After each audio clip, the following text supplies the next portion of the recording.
Today we're going to prepare a house for coloring.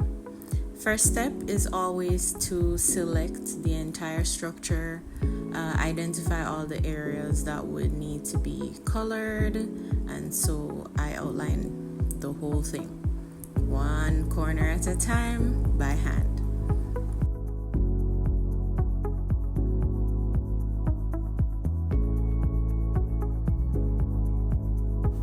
Of course, while editing, we can't forget the small areas. And so after covering the entire structure, I go in and I select the areas for shadowing so that I can create the depth of an actual structure in the actual final image.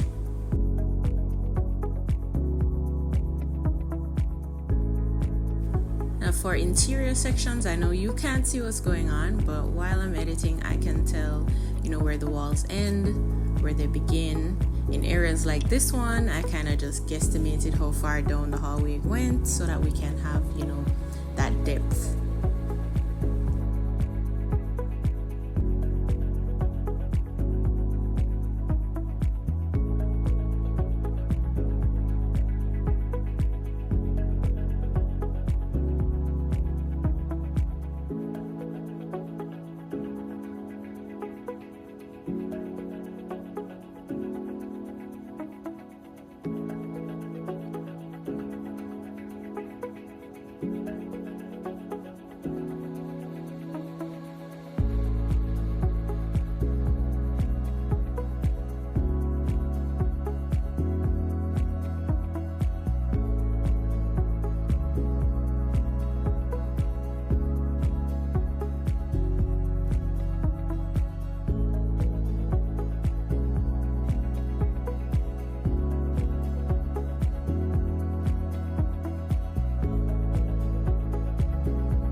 Throughout my experience, I've realized that a lot of repetition can be avoided by cutting the areas that I plan to accent on a structure, as discussed with my clients, of course. Cut it during the process so I can, eliminate any unwanted repetition of cutting over the same image after I've already prepared it in terms of lighting.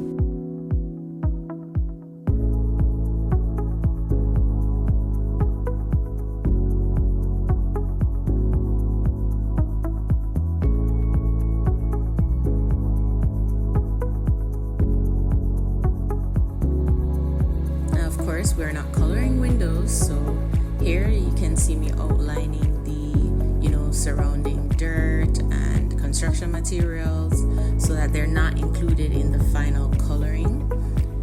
There are some stuff in the garage, so I'm taking that out, as well as the workman and owner on the property.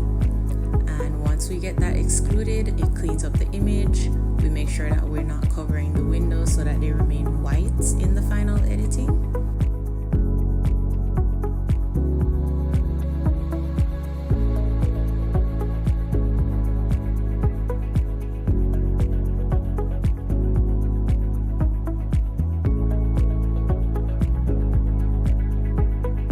Once all the cutting is finished, my next step is to include all the small shading details like edges and corners, where lips are.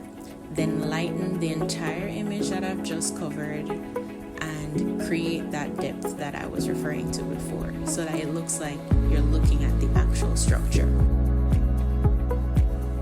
Once I begin lightening, it is more obvious to find areas that have been forgotten or are the wrong shade, and so I go back in and I recut them so that they can be the correct shade once the image is ready to be colored. Colors that you see here are of course chosen and discussed with our clients, and so they may not be to your taste, but they are what the client requested. Of course, this may look easy, but this entire process took about 2 hours to complete because of all the details that needed to be added.